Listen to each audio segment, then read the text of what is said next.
tugas kita adalah untuk melakukan penertiban, dan apabila ada mereka yang datang ingin menanyakan kemana kami harus berjualan, kita tunjuk terminal bekas, terminal Kedah.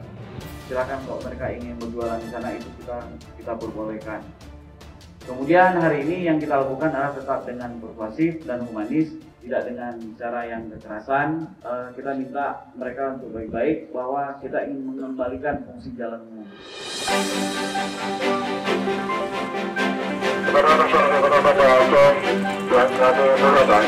Sebelumnya sesuai dengan surat edaran dari Diskop PKM dan juga Kantor Kota Banda Aceh yang berlaku.